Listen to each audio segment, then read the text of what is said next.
Halo semuanya, kembali lagi bersama aku Ariel dan aku Dita. Nah, pada segmen sebelumnya kan kita udah bahas topik yang seru banget nih, yaitu tentang degradasi moral. Betul sekali. Ya, pada segmen kali ini kita akan seru-seruan nih bersama narasumber kita yang masih sama, yaitu Bapak Dr. Winarto MPD. Selamat siang Bapak. Selamat siang Mbak Dita dan Mas Ariel. Ya, di segmen pertama kan kita udah seru-seruan nih Pak, membahas tentang topik kita yaitu degradasi moral. Nah, di segmen kedua ini kita bakal seru-seruan pastinya. Nah, untuk ini kan kita mau membaca ini pertanyaan-pertanyaan yang udah kita share di question box di Instagram Hima IPA. Mungkin langsung aja ke pertanyaan yang pertama. Bagaimana cara kita untuk membatasi media sosial agar tidak memberi dampak buruk pada moral? Ya, yang pertama ya, secara tidak langsung bahkan silakan teman-teman bacaannya ditambah ya. Silakan di Google, di artikel lain. Bukan hanya dari dampak informasinya, dampak mengakses media sosial yang sering seperti TikTok atau apapun itu juga sama ya. Itu pasti ada dampak negatifnya ya. Kemudian dari sisi kesehatan, saya melihatnya juga dari sisi kesehatan juga. Saya tidak memprediksikan dan tidak berdoa yang negatif. Tapi kok saya memperkirakan ya, itu 30-40 tahun yang akan datang tuh mungkin toko kacamata itu akan laris gitu ya. Karena generasi-generasi yang sekarang kecil ya, yang sekarang SMA, yang sekarang karena kan zamannya teman-teman SMP saja mungkin udah ada gadget ya. Sudah ada ya, sudah ada gadget ya. Tahun zaman saya belum ada. Gitu ya. Maka itu dampak kesehatan juga perlu dipikirkan agar kita bisa sadar untuk menggunakan medsos yang paling pas ya. Yang berikutnya teman-teman harus perhatikan atau sering-sering baca undang-undang ITE ya. Ya, apa itu informasi dan penyebaran di elektronik namanya. Jangan kemudian latah ikut apa. Seperti kemarin ramai mahasiswa ITB itu di penjara. Itu mengupload meme Pak Jokowi dan Bapak Prabowo dan Jokowi, tapi itu ditangguhkan atau tidak jadi. Itu karena kita latah ya, meskipun kita punya pendapat ya silahkan ya berwibawalah dalam medsos ya. Kan kalau secara agama juga sama ya, bahwa kalau bisa keburukan orang lain tuh jangan diceritakan untuk diri kita sendiri ya. Nah itu salah satu hal yang teman-teman perlu perhatikan, aspek kesehatannya, kemudian bagaimana rules atau tata aturannya dalam bermedsos gitu. Yang berikutnya kita harus membatasi akses informasi yang nggak terlalu penting gitu ya.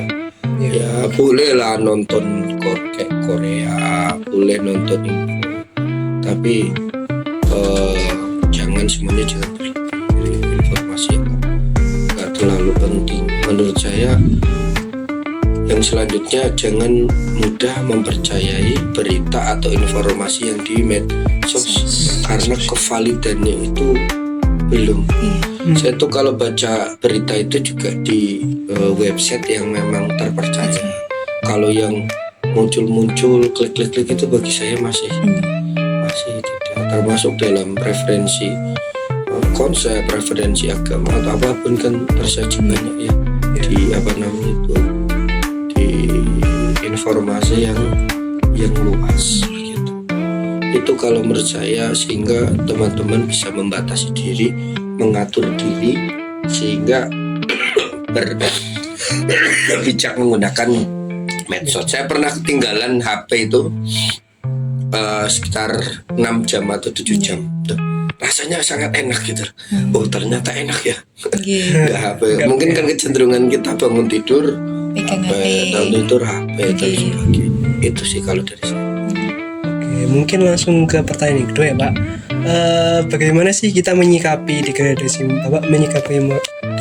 moral di kampus ini? Ya, kalau menyikapi degradasi moral kampus ini, sebenarnya perihal moral itu ya hadir sejak manusia itu ada.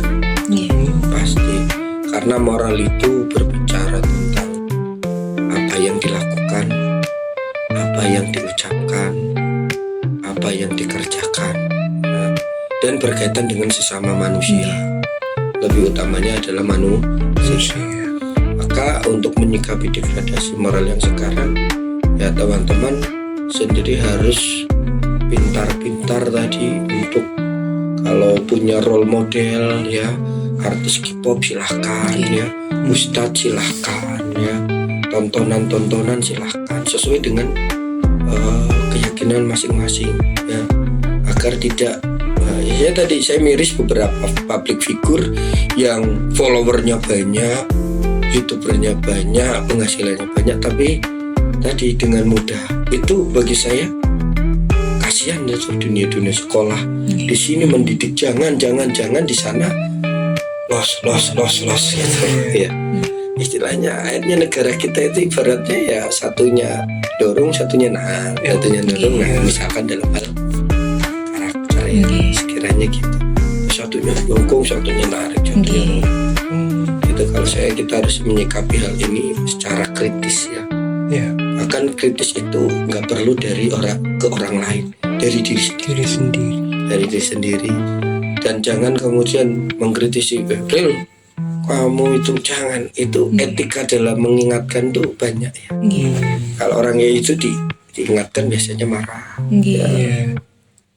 Tapi kalau dimintai pendapat ya, atau kita minimal ini indahnya memberi contoh itu di situ. Minimal tuh orang yang kita ingatkan itu nggak sadar kalau kita mengingatkan, tapi dia itu akhirnya internalisasi sendiri. Oh iya ya, itu memang seninya di situ, tidak dengan bahasa yang lugas, apalagi Gen Z itu bahasa lugas itu berat loh. Kecenderungan mahasiswa sekarang tuh kalau dimarahi ya belum tentu sombong ya, atau mau gitu ya diingatkan juga.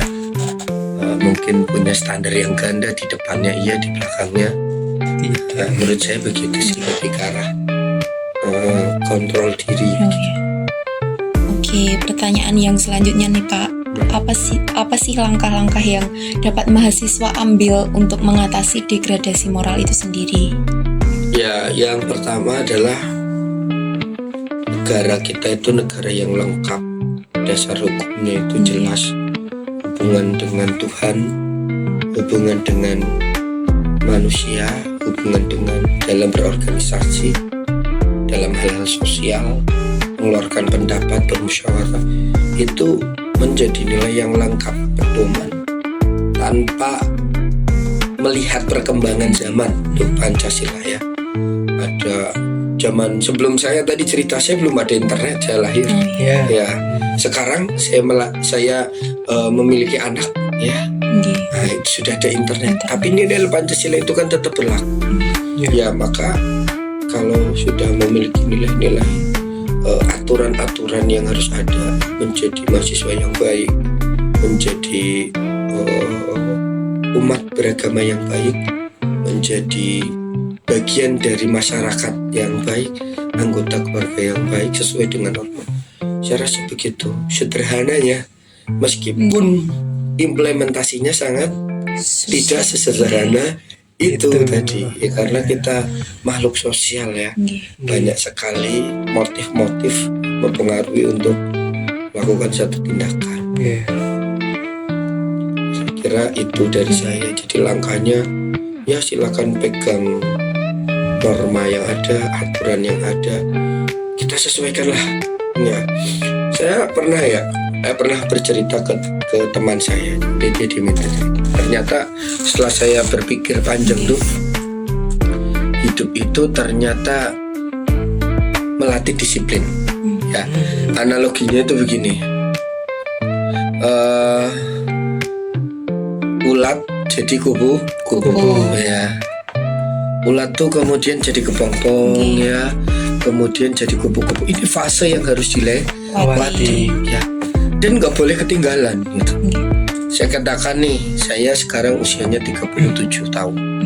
Nah, 30 tahun saya udah nikah. Saya udah punya anak 2. Teman saya ada yang belum nikah. Itu secara norma itu sudah menghukum. Keadaan itu sudah menghukum. Karena ya, yang lain aja udah nggak wae nongkrong-nongkrong.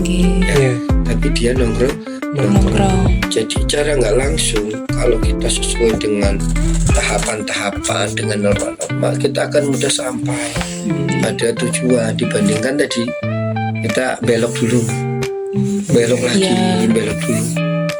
lagi, walaupun tadi ya hakikat hidup tuh yang tadi melewati ini mati dan lahir dan mati itu kan sesuatu yang pasti, tapi yang sesuatu yang penuh pengalaman, penuh perjuangan itu ya di sini tadi. Yang menyebabkan ya perjuangannya di situ. Kalau kita masih megang, percaya saja.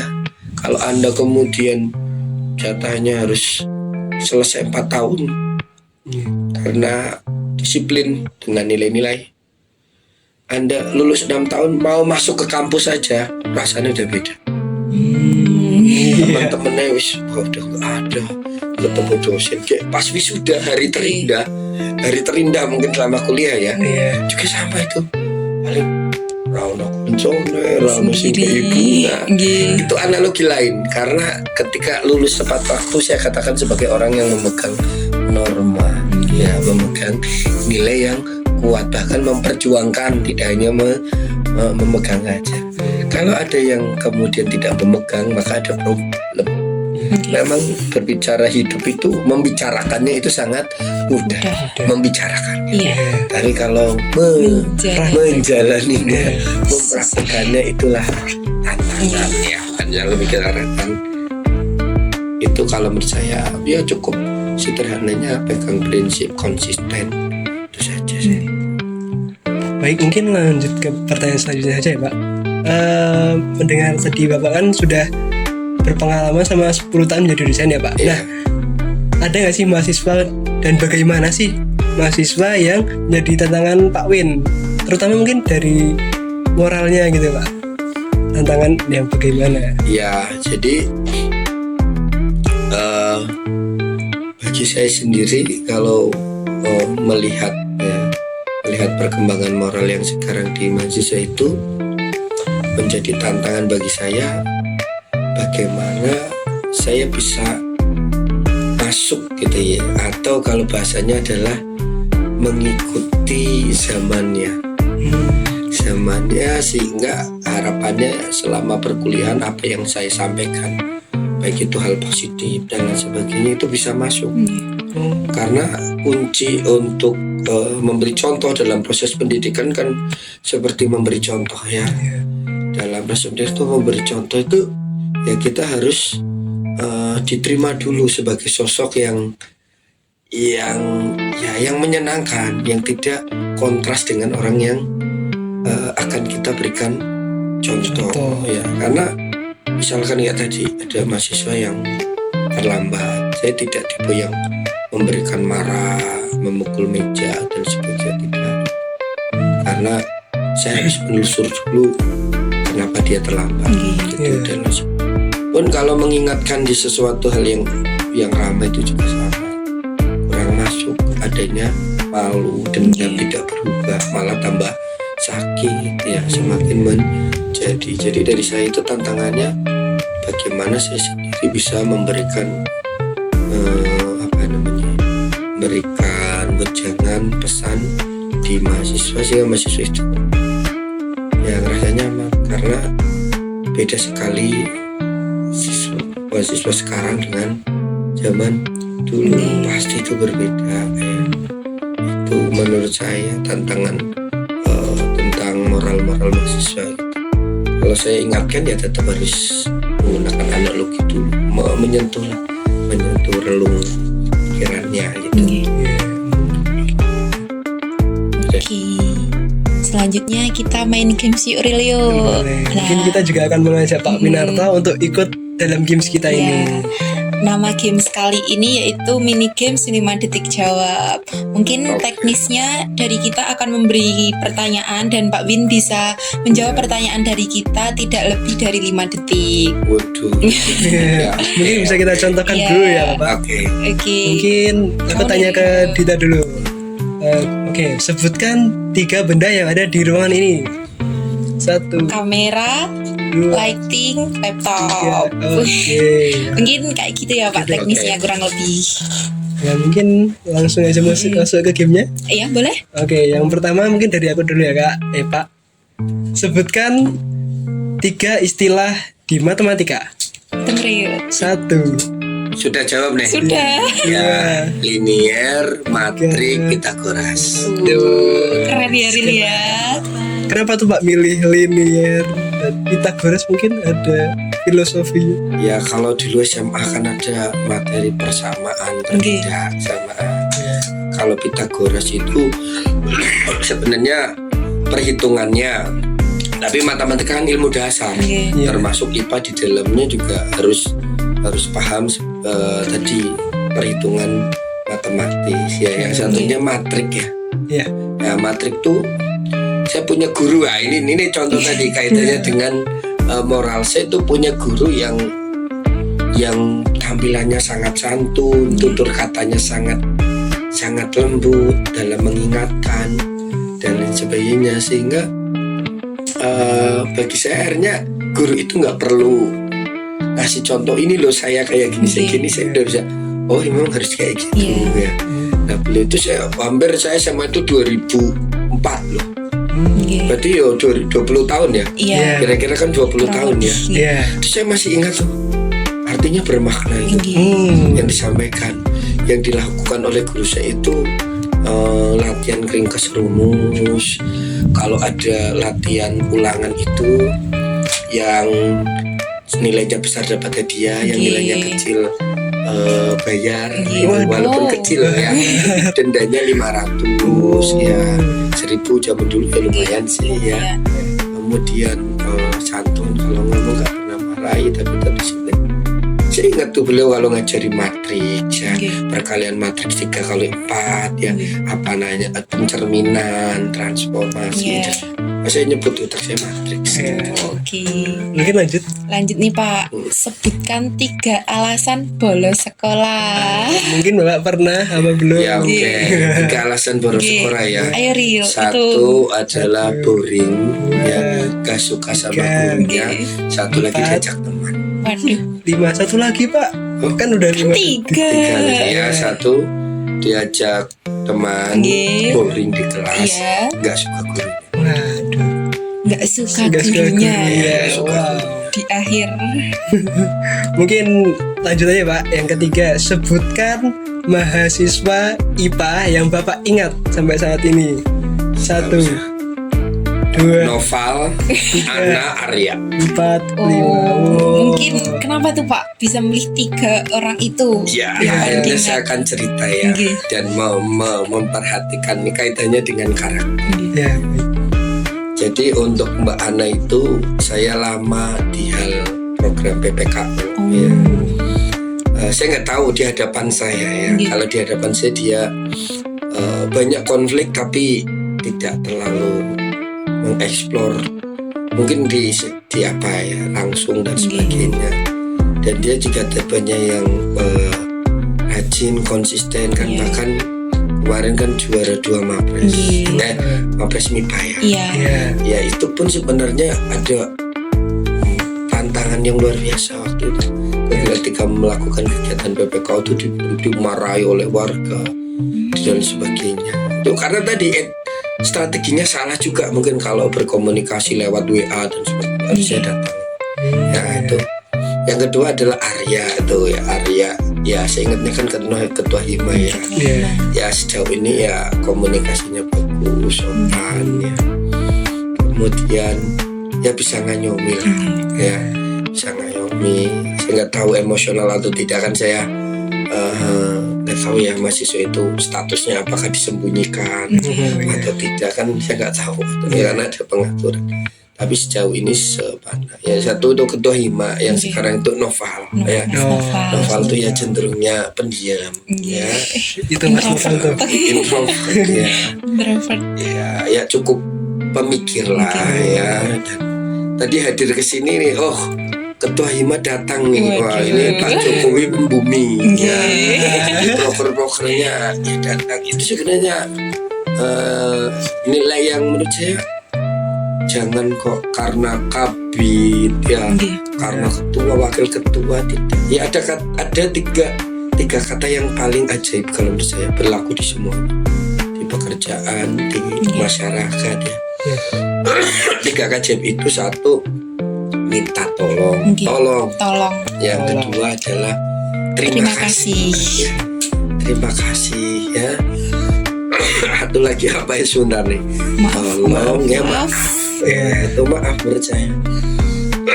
Saya tuh paling seneng kalau ada yang kemudian bilang dong makasih, walaupun itu adalah pimpinan saya gitu ya. Sudah kewajiban saya tuh, tapi makasih. Nah itu menurut saya. Nah ketika teman berinteraksi juga sama. Tapi dan jangan lupa berterima kasih dengan diri sendiri yang sering lupa. Itu tiga nama yang ingat sih. Oke, mungkin itu pertanyaan terakhir dari kita, games terakhir dari kita ya Ril. Ya mungkin bagi teman-teman semua yang udah dengerin, terima kasih semua yang telah kita omongin tadi, dan semoga segmen ini juga menghibur kita. Kemudian terima kasih juga kepada Pak Winarto yang sudah bersama kita meluangkan waktunya di tengah kesibukannya ya Ril ya pastinya. Mungkin cukup sekian dari kami. Terima kasih dan jangan lupa di episode selanjutnya. Dadah.